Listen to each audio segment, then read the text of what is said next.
So, hello guys, and welcome to another episode of Diverse Dialogues with Arjun. Um, so, couple of things. Happy New Year. I haven't been active much in the podcasting thingy since January or December. I don't remember when I last put the episode. And so today I was just thinking of recording another episode like after a long time, and I was just figuring out the logistics and everything and as to how I can do it. So I thought that just to change things up, I'll go thoda sa international. And so for that, I have someone who's very close to me, someone who's like a brother to me. And I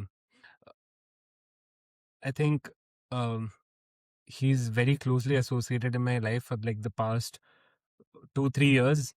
And I don't think that the people who know me needs that much of an introduction about this guy, and I think he can give it better for himself.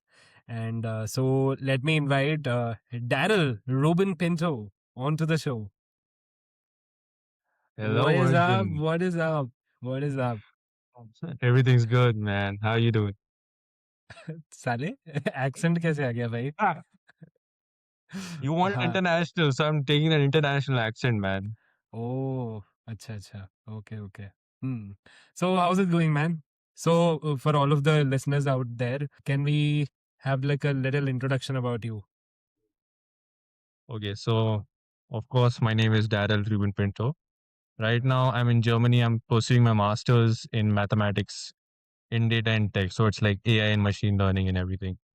So I used to be in Christ for 3 years, and I met Arjun there through CMS, which was the choir group. And honestly, like he said, at first we were just acquaintances. We just met and we just talked. But over time, we joined a band. We sang songs, and over time, we have grown to be brothers, and we have grown to grow more than just acquaintances. And honestly, he's been a big part of my life in my last third year, and I was going through a lot. And I really appreciate him and a lot of my other friends for that. But mainly, I would like to say that Arjun, yes, you are like a brother to me. And but yeah, that's a short introduction of me. When he said he was going international, he did not mean international person, just a friend who's gone international. But yeah, All right, that was very sweet. Such a good introduction. And today we are just talking a little bit about music, maybe, and how much music is involved in our lives, like both independently as well and together also as a band. So, for those of you who do not know, I am a part of a band called Pain Protocol. We are a progressive rock band based out of Delhi NCR, and we've been in the field for around 3 years now, if I'm not wrong. And so basically, Darell is also a vocalist in the band, and he's also the rhythm guitarist. And we call him Chalta Firta Gary Moore because he's such a legend at what he does. And uh, like we've had like a couple of shows and performances and competitions, and uh, there is something called the quality of a musician and the quality of a guitarist. And when you look at the way Darell performs and look at the way he prepares for like a show, suppose there is a song that we are making a cover of for the show, and we tell that Darell, prepare a patch for your guitar for this song, and we'll be performing this. Like 1 week before even the practice starts, Darell Reuben Pinto will be ready with the perfect, like the most accurate patch of that song. And it's just such a joy to see some people do so good at what they love. And that is something that I've always appreciated and absolutely loved about Darell. And he's just very into whatever he does, right? He's uh, if it's hanging out, or even if it's a good conversation, or even if it's talking about music, or even practicing together or jamming together, he's just all there. And it's just something that is very rare in people that we see, like even now or Pele or whatever it is. But then Daryl is that one person who's been so consistent with the music he performs and the music he prepares, and he definitely has come a long way from not having a beard and then to finally having a German beard. I wouldn't call this much of a German beard. I think this is a Rohini. This is a Rohini beard. Yeah, this is a Rohini beard. Yeah, so I think the point of this short recording was just like, I just wanted to discuss with him about music in general. Like, I wanted to know ki how much music has contributed to things in your life and how much has it influenced you and how music began in your life and all of that. But then to start with this discussion, I just wanted to ask, what is your earliest memory of listening to a song or jamming, or do you remember your earliest interactions with music? So I would tell you one thing. My parents were musicians, right? My family was a musician, so they used to perform a lot. Oh, So before I was even born, like when my mother was carrying me, she used to perform at shows. My dad was a DJ, my mom was the singer and the keyboardist, and my mama used to also be the sound engineer of the entire thing. So whenever they used to perform shows, I would be in there enjoying my time listening to my mom sing and all that. So from then, from there itself, my music was a big part of my life. And my mama, which is my mom's brother, his name is Austin. So he he was very much into all kinds of old school music, 70s, 80s. You know, the times when music was starting to get into rock and pop and everything. So he used to listen to a lot of ABBA at that time, if you know the band. ABBA, he used to listen to a lot. So he started me out with ABBA, and then he transitioned me into Michael Jackson. My mom used to love songs of John Mayer. She likes John Mayer right now. So you know the type of uh, genres she likes. So music, as a sense, like there's no specific starting point which I remember. Like, okay, I started listening to music because ever since I was an infant child, I've seen my family perform. I've seen my dad perform as a DJ. I've seen my mom perform as a singer, as an artist. So for me, music is has a very strong sense of like it's been built inside of me. It's not just been a part of me. It's not like just like a small hobby for me. So nowadays, like I do not go at least even a one day without music. There is not. I do not remember a single day that I've not gone without music. Every day, if you listen to my Spotify, it's always open. The moment I wake up, one thing I after coming to Germany, the one thing I do, I wake up. I don't know when, I just wake up. I open my laptop, I open Spotify, I put on some good music, Daft Punk or something, just for the chill morning vibe. Like so music in a sense has deep root, and it's not just like I like a specific genre. I don't like just certain music. I like all kinds of genre. If a music sounds good to me, I like it. If it connects with me lyrically, I like it. If it just sounds good, if the beat is good, lyrics are shit, I like it. It's fine. So yeah, music means a lot to me because it's it's gotten me through a lot as a sometimes people cope in different ways, right? When they're going through hard times over life. Music has helped me in that sense a lot. So yeah, I would say that I don't remember earliest recording, but yeah, I would say that music has been with me for a very long time. So that's one thing I would say. But yeah, Arjun. damn. Even I did not know that your parents were musicians. Yeah, so I mean, kudos to creating the next Gary Moore band. Yeah, kudos to them. Yeah. Now I just want to ask you, um, how has been your experience with the Christ Music Society, which is the choir team of our college? And I think starting from the first year itself, we were really into it. And I think freshly when we come into college, we are the sort of people who are like, we want to achieve a lot of things. And I remember me in my first year where we have this intra college fest or a competition that happens, which is called Darpan over here. So I remember this was in 2022, and September or August of 22, and I got the list of the competitions that were there. And for music specifically, there were like six competitions or something, six or five, I don't remember. And I remember me enrolling into all of them, because then the registration fee, I remember me enrolling into all of the competitions, right? And we had the Western group, we had some Indian something, we had the a cappella, and we also had Indian solo, Indian classical solo, and yeah, I think one more. I don't remember. And the day of the event, right? So we had the practice and everything. We had a mentor back in the first year who like introduced us as a group. And even though the performance was really shit as a group, I remember we sang Believer as an a cappella piece.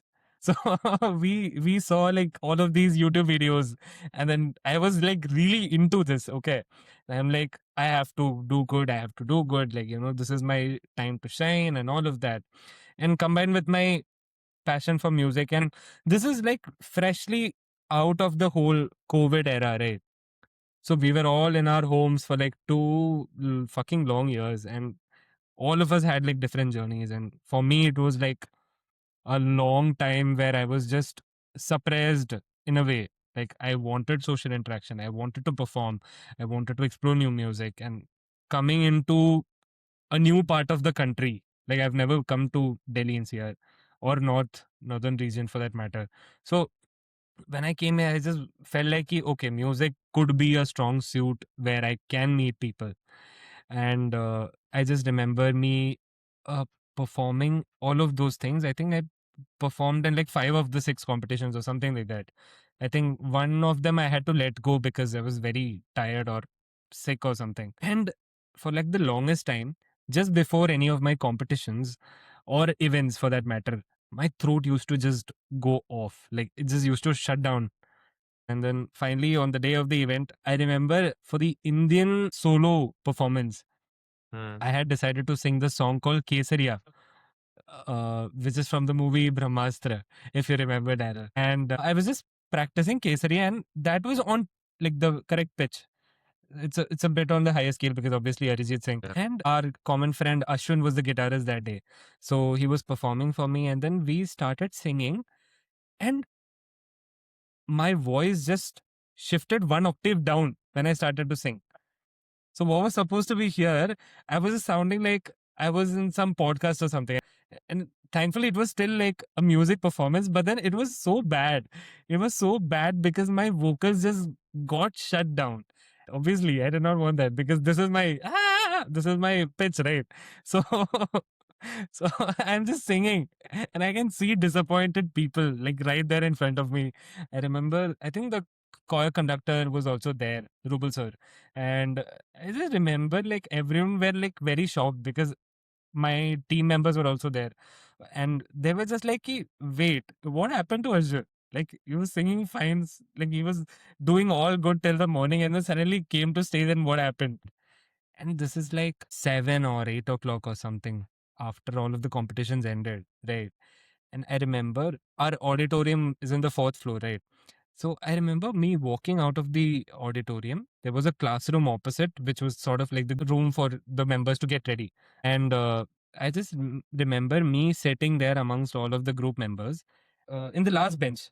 And I'm just sitting very silently. And I can feel the adrenaline like going down, because once you're performing for like the long time in the day, your adrenaline is just like pumped up because you're performing, you're seeing people, you're singing in front of people, all of that.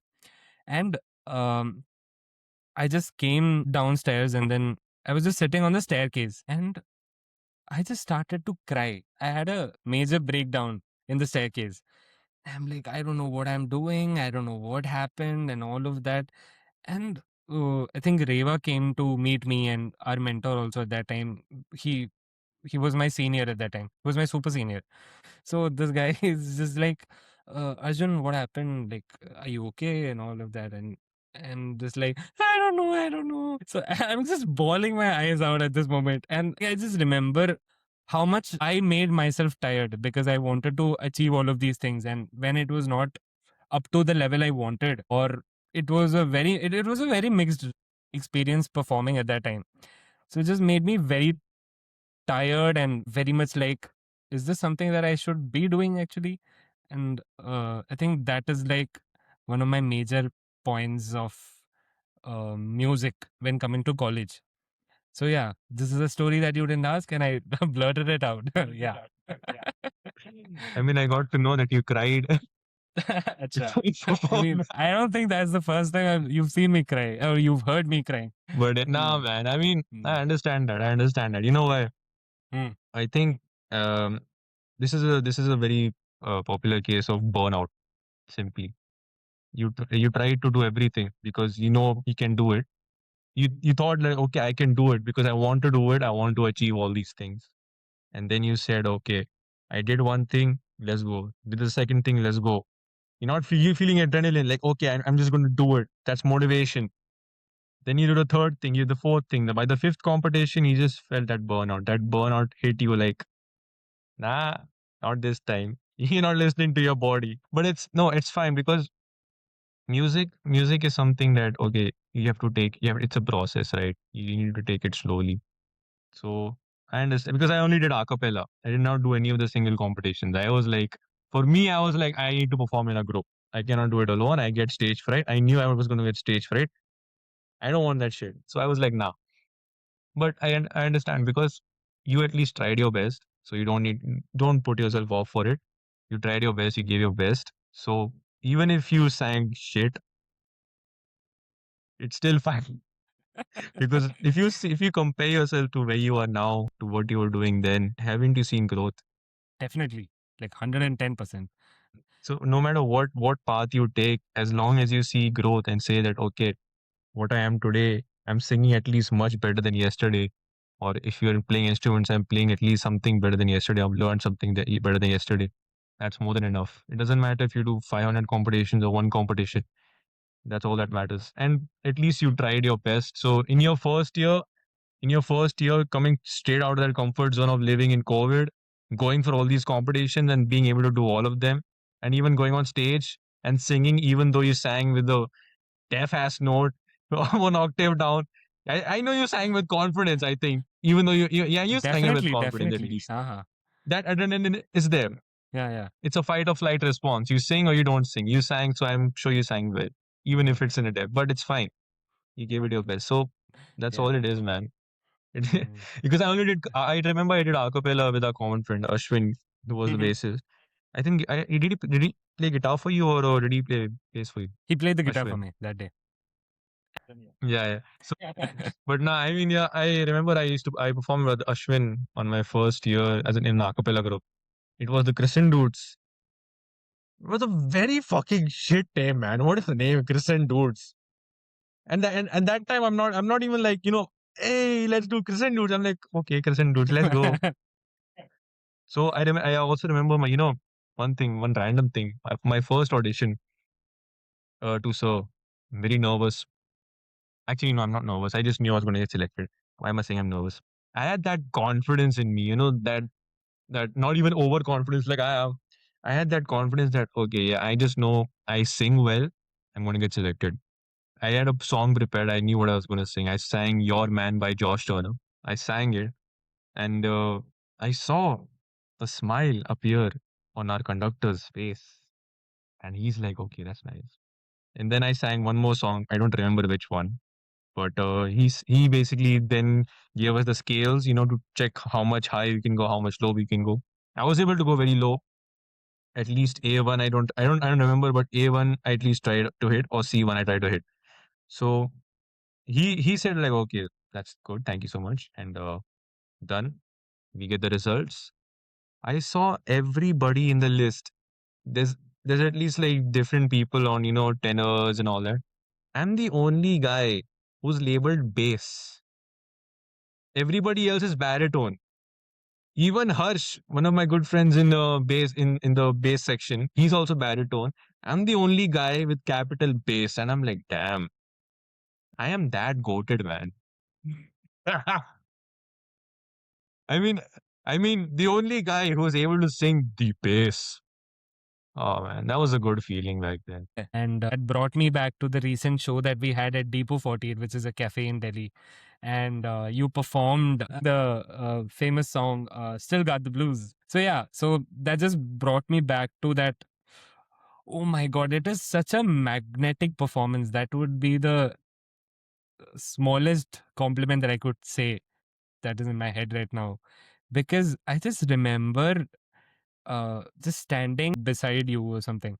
And we had this thing planned where I was showing, like, because I'm the singer over there, I was like, I'll try to show that I'm gonna sing it.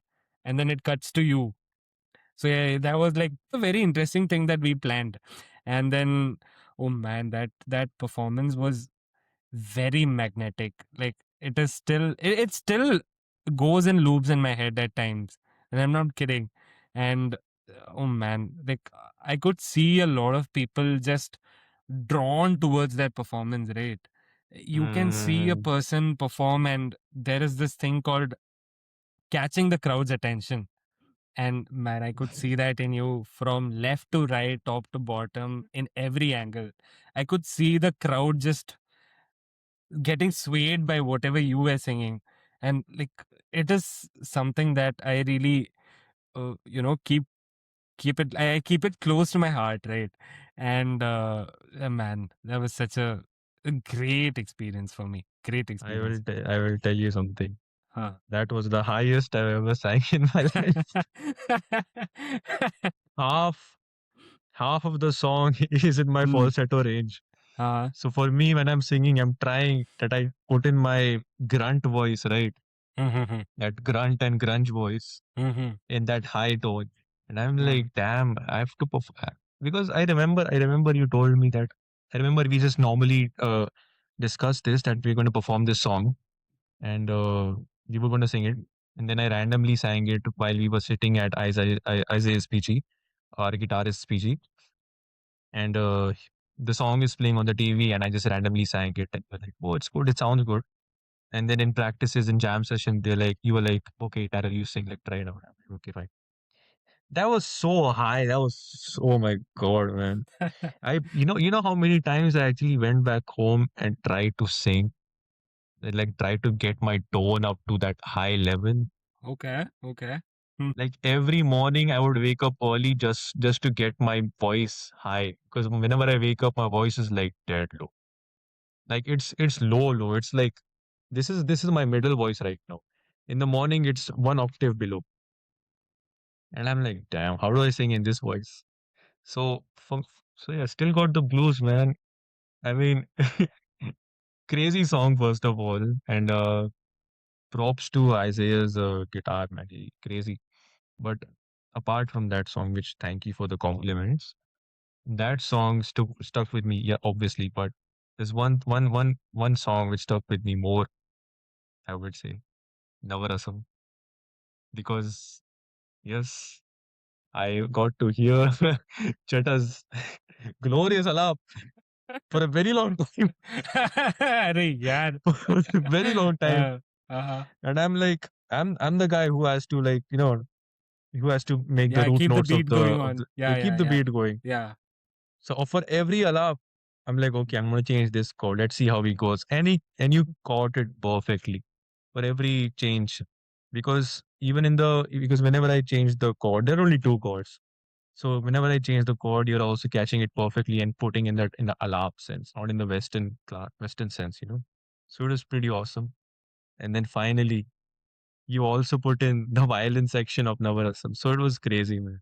Yeah. That song stuck with me more than Still Got the Blues. Still Got the Blues is obviously a good song, Mm-hmm. but I'm the one who sang it, so it did not maybe stick with me that much because for Makes me, I sense. was able to hear you more clearly in Navarasam. But yeah, that was a good performance which stuck with me. That was like Nice. great. That was like Mm. crazy, man. Uh, Especially once the entire thing finished and then we came. Also, I forgot. yeah, yeah. I'm sorry. I'm saying sorry right now. Uh-huh. But for open car, which you performed at Depot 48, I definitely rushed it. Definitely, it was very obvious. It was very obvious. Like, I just Hey, remember me. हाँ. बोल बोल. it's not. It's not my fault. Uh, Now, Isaiah is doing the entire drop D part in his strat. hmm, Okay. hmm, hmm, hmm. Now, and he's pushing it down. He's pushing it down. I'm ready. I'm like, okay, I'm gonna play it very slowly, but I'm Uh-huh. also hyped because now people are like, yeah, I'm hyped. And then Isaiah goes onto the mic and says, one, two, three. That's my. I'm like, shit. Oh shit! I didn't know that. Oh shit! So I, I caught that beat. Uh-huh. I don't remember if he said it because if he sees this and he's gonna be like, I didn't say shit. Mhm. But I just remember because we had some like, okay, we're gonna start now. And Isaiah was the main guy, so he's like, he just said one, two, three, four, and I'm like, okay, oh shit, this is the beat I gotta go with now, and I Hmm. went with that. It sounded good instrumentally. Wait, man! I gotta give it to you. In whatever tempo that you performed, it was definitely twice more than the song. And I just remember, I think we made a rap out of open car. We closed the car totally. It's like Flying car, man. Flying car. yeah, we totally fucked up the car, like to the point where we can't use it ever again. And but then it was sounding good. But then it was I a good just experience because I realized that oh, I could rap also. I watched the video of you singing. it, Uh, it sounded like a bark of a dog. Like, अरे man. यार. Oh god. And I'm like, uh, I fucked up so bad, man. I mean, I uh-huh. rushed the song so bad, and I felt bad. Mm, But mm, you picked it well. I mean, but then I was going to slow it down. mhm. You have to blame Olive. So what, like after the song or something, you were gonna slow it down? Hey, Olive gave the drum beat, man. I can't change it now. That's obviously. But then, like, I though really like performing it because I think that is a song that gave the audience also a lot of energy for like the subsequent songs that we had in our set Yeah, list. yeah, yeah. And I just remember the crowd was going crazy. Like, I think we slow down the tempo, like, it naturally got a bit towards the chorus. So it just started going down, and Yeah, then yeah, it yeah. was a bit more comfortable, like, towards the end, I would say. And again, this is what I am saying, what makes Darell Reuben Pinto who he is. If you listen to the actual song, and if you compare that to the performance that we had, there is a very definite patch that goes on in the background. And it is like 99 percentage, or I would give even 100, because the very minor details, even I wouldn't know. It would be the person who made it. So it's, you obviously would know like Yeah. the irregularities if there were any. But it definitely, for all of the others in the audience, also the people on the stage, also apart from you, we all really loved it. And there have been conversations about the band, about the performance, even when you were not there, because you used to rush back to your home in Rohini.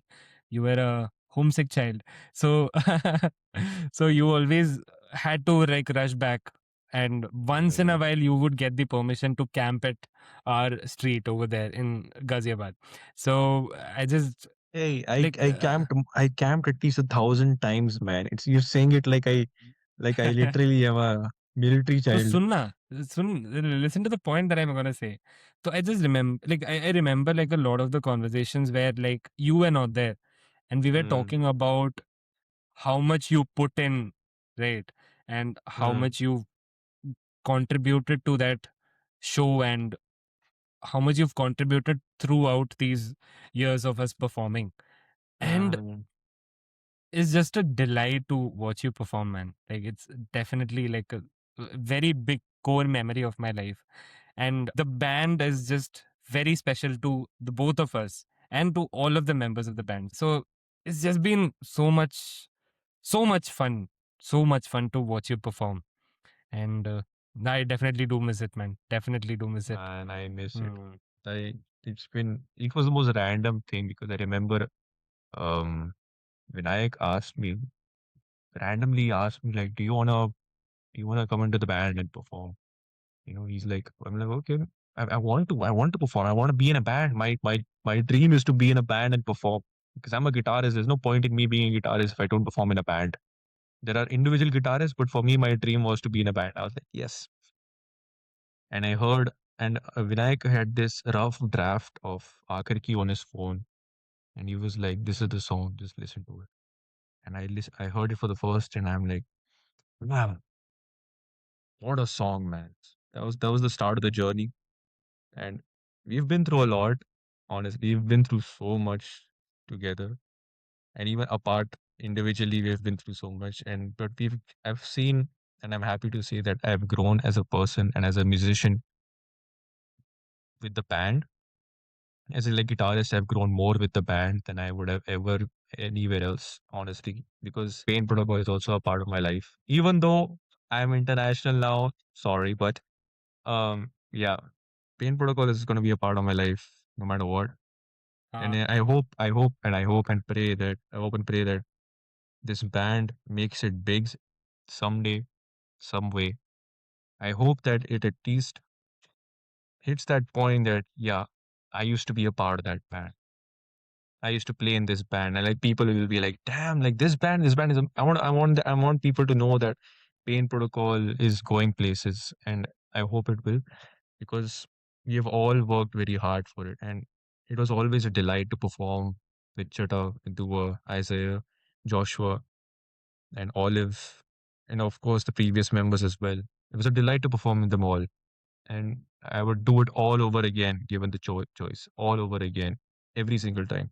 So yeah, thanks. It was so fun memories we have made, not just in like the practice sessions, but even after that, going just staying over at friends' place and just talking about music, talking about like what we're gonna do, creating random music when we're not performing, when we're not practicing, just creating random stuff on the guitar, and then everybody else joins in, and then we sing. And so that chemistry with the band, it was very rare to be found in a lot of places. So we had that chemistry, and I'm glad that Vinayak came that day to ask me, like, okay, do you want to be part of Paint Protocol? I'm glad that happened. mhm. So, yeah. Damn. It'll It definitely was, take like more than a minute for me to process all of the things that you've said. And I think talking more and more about the band just makes all of us just reminisce all of the great times that we've had together as a bunch of um, 6 or 7 or 8 people.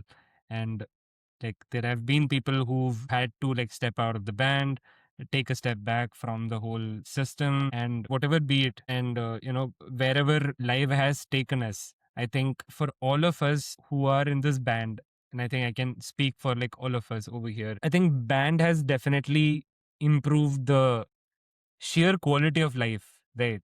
yeah, It just definitely has improved our creative juices. It has definitely made us juice out more lyrics and more music and more patches and whatnot. I think I forgot to mention Dua in the members of the band because she came in while late, Hmm. but she's had the most impact as well on the band. And her chemistry with the band, even though she's a junior, her chemistry with the band is unreal and unmatched, I would say. That's true. So just a shout out to Dua as well and all the members of the band. So yeah, shout out. She always speaks her mind, man. Always speaks her mind. Shout out to Dua. Yeah, she's like, I don't care if there is any filter. I'll just remove it. I'll just go straight for the Ah, buck. There have been many times where we slack off between practices, right? And when it comes to being in college and practicing in the jam room of our college, there is always a time crunch, right? Because you mm-hmm. only get the slot for like an hour or something. And it's Yeah, very difficult to get all of the members to come for the jam in the first place because all of us have different courses and the timings are very different. Like someone gets free by 1, someone gets free by 5, someone gets free by yeah, yeah, 3 yeah. or 2 or whatever. And it was very difficult to get all of us together in the same place. But Yeah, then yeah, that's thankfully true, we man. got the slot, and between the practices we used to slack a lot. So I just remember this one incident where Dua just took the mic and she told it in Hindi, but then I'm just translating it loosely. So roughly she meant that, what are we doing here? Aren't we here for practice? So just cut off from the bullshit and just get to the practice, right? And she just said this because Dua was handling the a cappella team also then, and also the band. So she was rushing in between. And when she used to get the breaks from the a cappella, she used to come here. And when break used to happen over here, she used to go there. So she had a very tight schedule and she didn't want to fuck around with the time that we had. So I just remember her telling just straight, ki, why are we slacking? Just get back to practice. But then, yeah, she's been a big force for all of us. And Yeah. Dua and the band boys will always be there. One more person I forgot. There's so many people, man. Yeah. How can we forget our glorious leader, ex social media manager, Miss Reva Kesarwani, leader? Mm. Oh my, she has got simple goat. She Mhm. has many.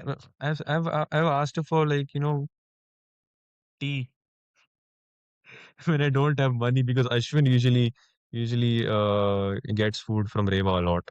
I don't know how. I don't know how Reva has so much money, man. But she has a lot of money. I know Reva has a lot of money. I'm talking to you, Reva. But yeah, but I remember one thing. When we were in third year, and I was going through some stuff, personal stuff. So I wanted to take a break from CMS because now I was wanting to focus more on my studies and all that. So but Reva was so chill about it, and as a leader, she was like, "Okay, you can just chill out. There's no need to rush it. Go take a break." I took a very long break, but when I came back, I was obviously like, she was like, "Come now, you have to do practice now. Let's go." But very chill leader. Third year, we had the chillest leaders, that's for sure. Reva, Ankita, Isaiah, Olive, best. Definitely, definitely. I think them being the leaders and like for us, it's a very surreal thing, right? Ki it's our friends who are the leaders. So we get to utilize that freedom as well, but we can't fuck up with that also. So it's like a fine balance. It's a very weird balance. But then we made most of what we had. I think third year is like a year where we had to also think about our studies once again. Like we had a break in between. I mean, I can't Oh, speak for the both of us, but then possibly you might have also had phases where you were like kind of away from studies for like a bit because you wanted to explore college life. And I just remember uh, in the third year, I think music grew a lot more in me because Reva was there as a leader, because Ankita was there, even though I was not that close to Ankita back then. So I just remember like musically how rich my life got in the third year. And I decided to leave the choir in the third year. And it is Reva that literally pulled me back into the choir. She was like, just come for practices once in a while. Just, be in that flow. And I think that she, as a leader and she, as a friend, literally helped me a lot. And she motivated me to, try to come back to the choir. yeah, And see, this is one of those points where you feel like, are you stuck in life? Like, I think we had this conversation a bit back also off the camera yeah, where we've been talking about the part that no one really talks about, which is uh, like there will be a point in your life where it's just a mundane routine that's going on, right? So it's mm, you get up in the morning, you get up late or something, and you, for that matter, travel like 2 hours, 3 hours to reach the college, and then you rush to uh, Ghaziabad in the Delhi metro. So the point that I was getting to was that um, you are in this routine, right? You're traveling to the college, you sit and study there, you might get a lunch break and you hang out a bit with your friends. And then you're in the classroom, you talk, you study, you focus on the class, or you sleep, or whatever it is. And then you come out of the college and you are in your room and yeah, or you're traveling back. And that routine sort of catches up on you. Like it just sort of tries to pull you back, and even though studies are going, even though music is going, even though life is going, but then it's just going, right? It's just Yeah, yeah, It's yeah. it's just a loop of day in, day out, day in, day out, day in, day out. And I think especially in my fourth year right now, I am experiencing that fact even more, because for me, I have like a couple of things that I've planned, that I've discussed with you Mm, also about my future plans. And to get to that point right now, all the time there is for me to literally get away from everything and just focus on my studies and my internship which is mm, going on. So it's just like day in, day out, you put in the work, you put in the hours. Legendary words by The Rock. But then, you are in that routine where you feel yeah. sometimes like, am I just going on a loop? And I have this surreal experience at times when I get down from a metro at Anand Vihar and I'm exiting it. I can just see like thousands of people who are rushing down, Hmm. Yeah, and you see I know, I know. thousands of thousands of heads like just popping niche, niche, niche, niche. You can just see a lot of heavy bags. You can just see a lot of heavy dreams. You can see a lot of heads that are down, basically. And okay, one time, two time, you might be like, I mean, this is just part of life. But then there Mm-hmm. also comes a time where you are like, am I just going to be stuck in this loop? Am I just going to be in this rat race where I do not know what is the end point? I mean, I know for that matter, but then on a daily basis, you actually do not know, right? There are Mm. things that you have to do and there are things that you have to get to. But Yeah, then yeah, yeah. that loop just catches up on you. The part where things are mundane, the part where life is not that exciting, Mm. and you just have to keep working. So, so I think in my third year also had sort of that phase where I'm like, what am I doing with Mm-hmm. life? Because I had my other commitments and I was like, should I leave music? Because I think 2 years down the line, you've performed like quite a couple of shows. You've gathered a few friends from the choir and you get sort of saturated. And I want to know your perspective on this also, as like after I finish Yeah, this yeah. stream of thought. And it's just that music and college and all of the other things, basically just college just drains you in ways more than one. And it's not to say that the college was bad.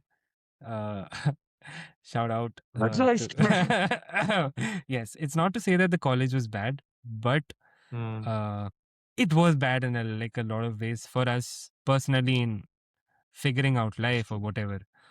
So Yeah. I think coming back to CMS, because these four were the leaders: Reva, Mm. Ankita, Isaiah, and Olive.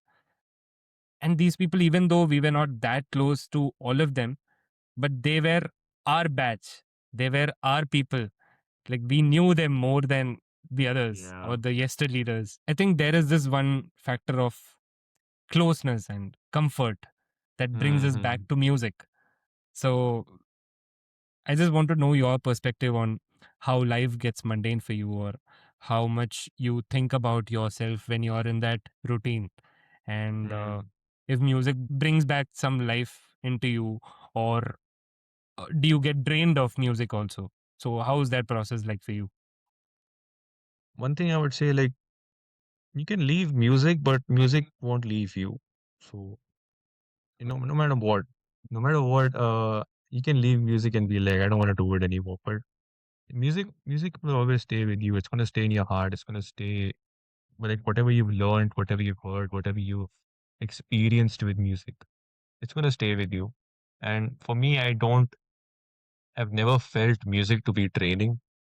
Certain songs don't match my mood, obviously, and I just change the genre. I'm like, nah, I don't want to listen to an upbeat playlist right now. I'm very sad. I want to listen to some sad songs. So whatever matches my mood, I just listen to it. But sometimes I'm like, okay, I just need some quiet peace. Music is not music is not like literally I want to listen 24/7. So, and of course the mundane routine of waking up at, gosh. I remember waking up at 5:30 just to reach the college at 8:30, man. Worst days of my life. One time, my first day, I got late for my first class, and it was like after the orientation and everything. It was the first statistics class, and we had this teacher. I won't say her name, but it was statistics, and I got 2 minutes late, and I'm not used to waking up this early. Not even for my school, I woke this early. I got up, came to travel 2 hours, reached the college. I went to and my class on the first day was on the sixth floor of A block. The elevator went to fifth floor, and I'm like, wait, sixth floor? I'm inside the elevator, and I'm literally asking people like, is there a sixth floor? They don't even know. They're also first year. Mhm. So I'm like, sixth floor. Okay, I went to fifth floor, and I look. There's a staircase going up. I'm like, are they going to teach us in a warehouse or something? What? I went up, and they're like, okay, the class is there. I went. I tried to go inside the class. Teacher was like, no, get out. 2 minutes late. Get out.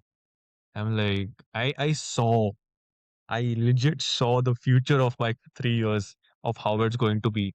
And man, that mundane routine, it's not something I wanted to do, but of course it's something I have to do.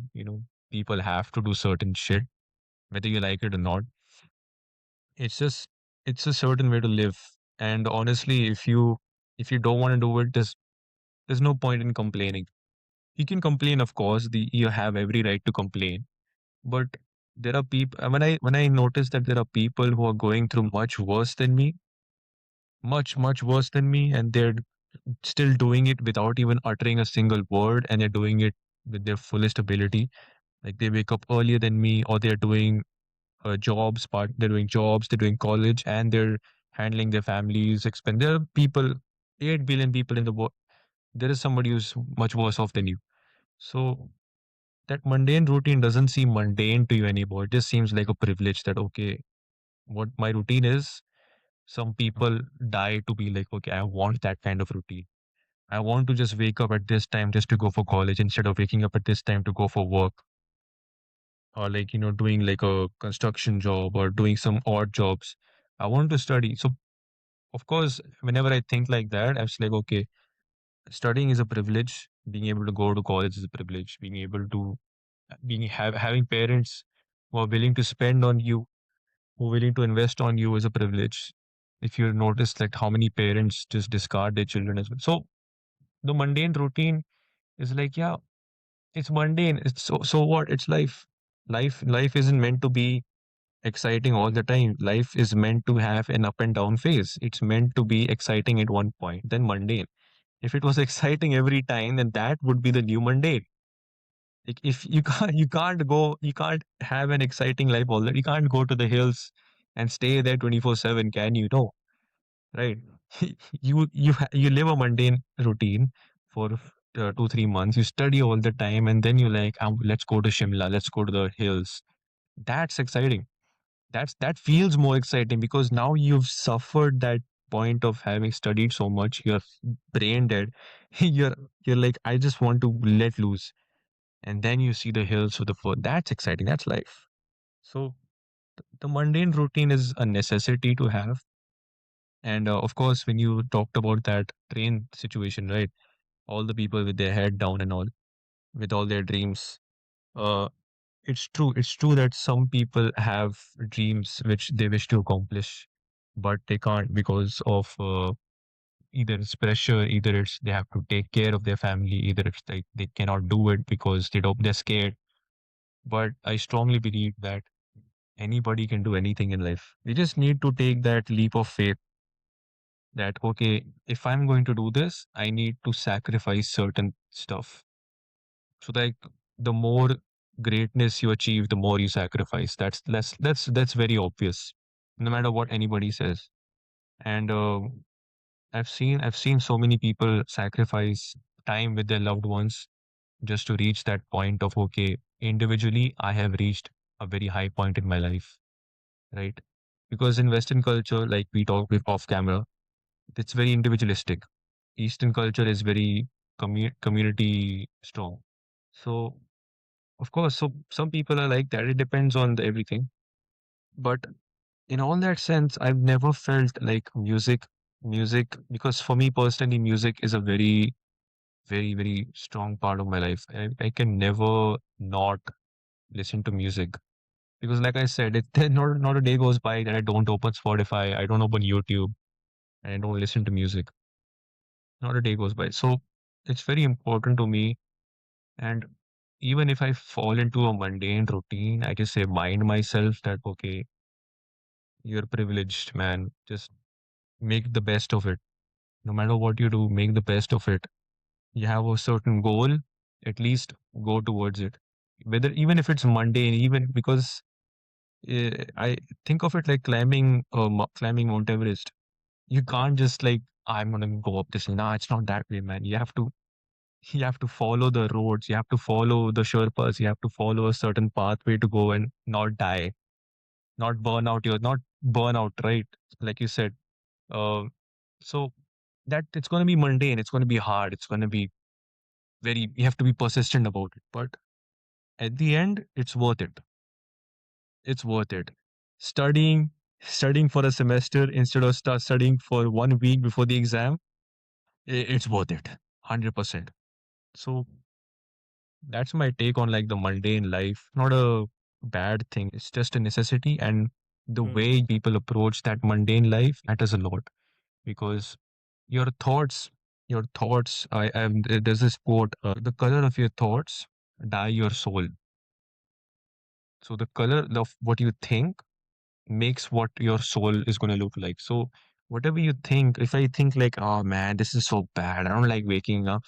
If you keep thinking like that, your body automatically is going to be all the time tired in the morning. But if you wake up and be like, it's a good day, let's go, your body is automatically going to adjust. Your mind will adjust like, okay, time to wake up, time to get after it, time to like go. So that's just my like small take on this, man. It's not much. I don't like to overthink because once I overthink, then it's like, oh man, there's so much. So I just stop myself before that happens and be like, I'm just a human being, man. What can I do? Individually, I do what best I can for myself, for my loved ones, for my family, for my friends, and that's all. So the mundane part is like necessary, man. Damn, that's profound, man. It really feels like a new perspective or a Yeah. fresher outlook that even I could imbibe or the people listening could imbibe in a way because most of the people, for them, the other grass is always greener. And Huh. uh, in that being said, whatever you said, right, of people doing all of that because it is a necessity. And that is true. It's not like all of these people that I see on a regular basis. Also, it's not like they don't have dreams. It's not Yeah. like they don't have places to be. But it definitely gets limiting to them, and they literally have to go through this day in day out. Yeah. And such is life. Such is life. Such a life. Such Yeah. is life, man. Yeah.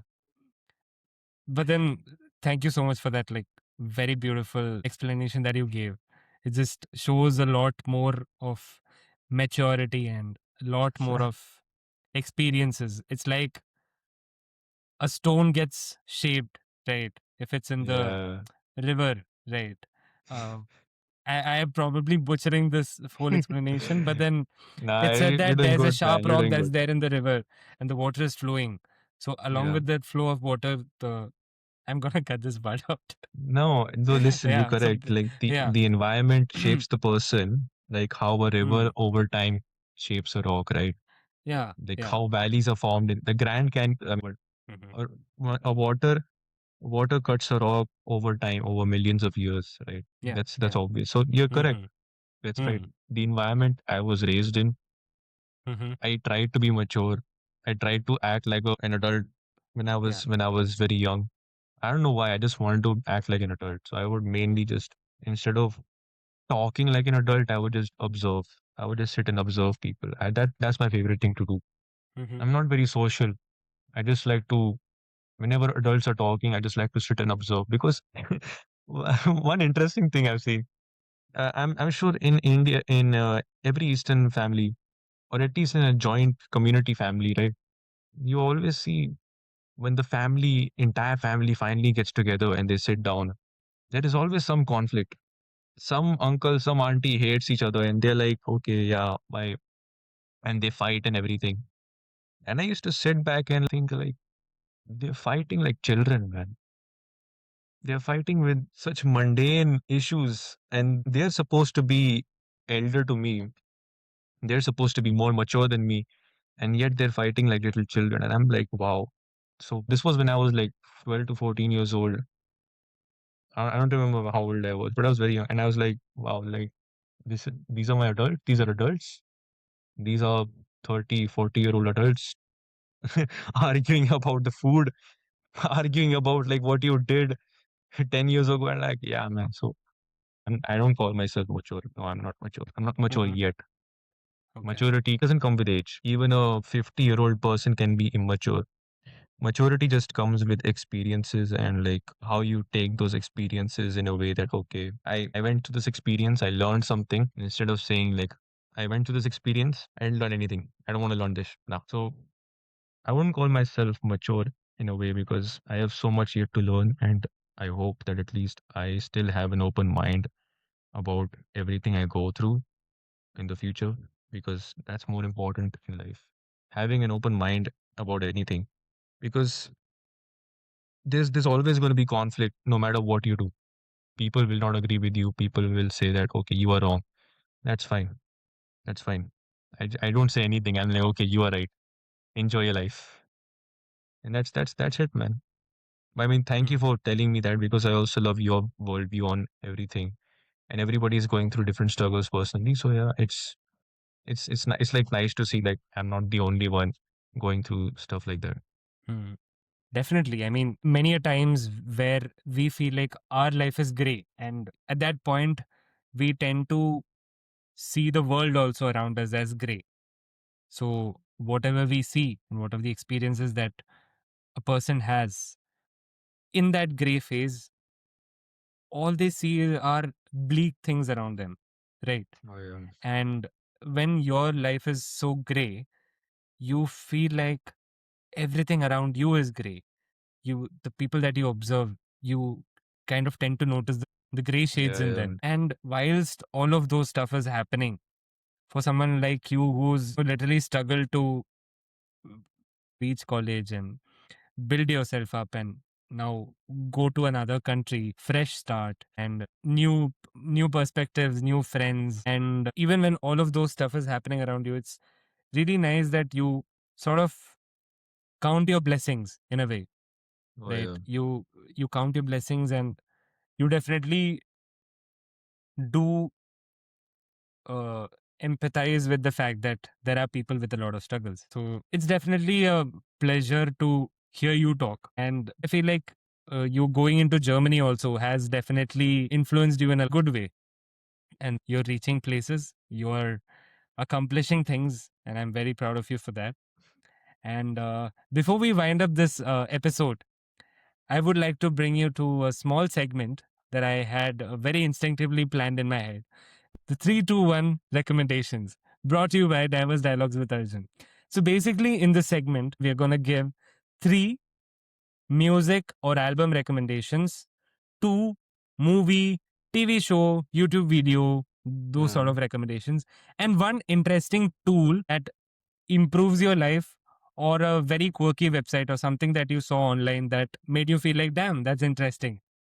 I'm sorry to put you in a spot, but fuck it, because that's how we do it. Presenting to you the 3 to 1 recommendation series featuring Darell Reuben Pinto. So, coming to the three music slash album recommendations. What have you got, man? Um, One album I would definitely recommend is Laterals by Tool. That's for sure. That's for sure. That's one. I have to check because I've not listened to albums for a long time. It need not necessarily be just albums, it can be songs also. Oh, it can be songs. Yeah. Well, now you have really put me in a spot because I listen to genres of right. Hold on. Mhm. So one is definitely an album by Tool, Okay. and the other is Random Access Memories by Daft Punk. That's for sure. The That's OG. one of my favorite albums. Yeah. And the third album I would recommend, hmm, I've done electronic music, I've done rock. I can only recommend, oh yeah, Shoot Shot Me by Eminem. Eminem is Eminem, man. He's the goat. I can recommend Kendrick Lamar, J. Cole, but Eminem is the goat for me. So Okay. yeah, that's three. There's three music recommendations. And now next are two YouTube videos slash TV series slash movie recommendations that you've had. One TV series, Breaking Bad. The other one is a movie called Good Will Hunting. Okay. Could you give like a little brief about both of Breaking Bad is about a professor. uh, Okay, Breaking Bad is basically about a chemistry professor who tries to make money. I, That's I, like the that, most that, basic. there's so much happening in it. But then, yeah, like Breaking Bad, as you very simply put it, it's the story of how a professor in his mundane life of teaching chemistry, how the bro tries to make money. He tried to change his mundane life to the meth life. Meth Yeah, life. meth life, meth life. Coming forward to Goodwill Hunting, what can you say about that? Good Will Hunting is about like a janitor, right? Now, he's a math genius, but he doesn't know it himself. So, how a teacher tries to help this kid in a way that, okay, you know what, I want to help you out. And the kid is like the janitor, basically. He works as a janitor. So, he basically just solves a puzzle which is on a hallway, which is meant for students. He solves it. And then some teacher randomly comes and he's like, what are you doing to the board? Because he's janitor. He's like, what are you doing? And he runs away. And then the teacher sees the puzzle on the board and it's entirely solved. And he's like, wow. So, the story is about like how that kid learns to utilize his strengths and at the end he moves out of his mundane life of like living in a very shit place, and also he basically learns to do that. He basically says like, I'm going to take this step in my life and I'm going to make myself better. So I would Yeah, it's been a long time since I watched it, so I can only remember the basics, but I would definitely recommend a watch. Matt Damon and Ben Affleck. the OGs, the legendary. Now Yeah. Robin Williams, oh my god. Oh my God. Yeah. You can go on and on and on about the man that he was. Oh, Captain, And my captain will be yeah, missed. definitely. Matt Damon initially created this whole story for his thesis project or something. Yeah, And cut to him realizing that, okay, this is something that I can work on ahead. He presented this story to Ben Affleck. And I think it was Ben only who suggested that let's take it forward. Let's go all in and let's try to create a movie. So yeah, basically, most of the scenes that were there, especially towards the first half of the movie, many of the scenes which were there, it is actually what he actually wrote back in his college. And yeah. it is the movie that got them their first Oscar also. And I think it's one of the favorite movies for me as well. I watched it 1 or 2 years back, and I just remember me just bawling my eyes out at the end. But then, yeah, it was definitely a good recommendation also. So All right. now we've done the music, we've done the shows and the movies, which brings me to the one quirky recommendation or a useful tool or a software, an application or a website that you've used that has immensely helped you, or you feel like, oh, damn, this is very quirky and entertaining. Is there an Yeah. interesting tool, software, application, anything in your mind? So I use this app called Notion, and it's like a productivity app. I'm sure a lot of people will know it and probably use it as well. But I use it because it's I like a modern touch to everything these days. I like a modern touch to my softwares and everything. So Notion itself looks pretty modern and sleek in that sense. Its UI UX is pretty modern. And I use Notion because it helps me keep track of what I'm doing. So I basically make a template of like, okay, I have these many tasks in this week or this month. I have to do this. These are my goals. Or if I have exams, I basically like to keep track of, okay, I have this exam on this day, what I need to study, what are the topics, what are the recommendations and all that professor told me. or if I have like any other small things I need to do, habit trackers, if I'm just journaling, talking about it.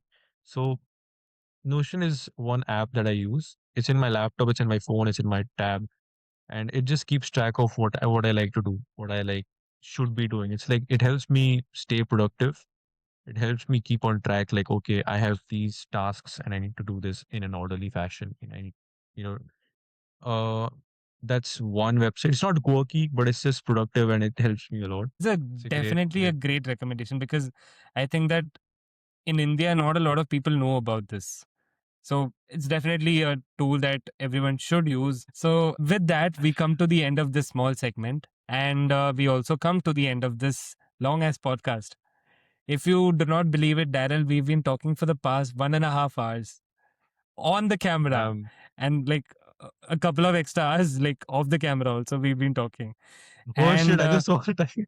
yeah, I also just saw it right now, which just shows how much we love interacting with each other and how much we love to keep talking. And it's just very entertaining because uh, we just never run out of topics, right?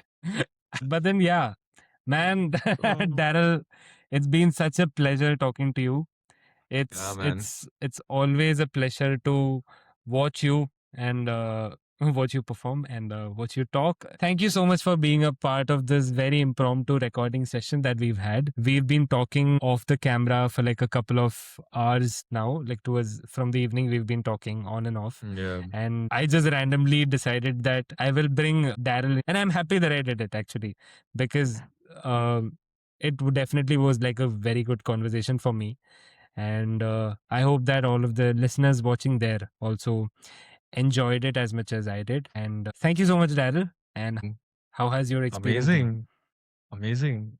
Talking with you is always amazing, no matter what, whether it's off the record, obviously much better because I can say shit and not get cancelled about it. But yeah, it's Uh, always amazing to talk to a friend, man, especially you. hmm. Missy Chata. Miss you too, man. And on that note, we come to the end of this grand episode or the international episode of Diverse Dialogues with Arjun. Thank you so much, Daryl, for being a part of this.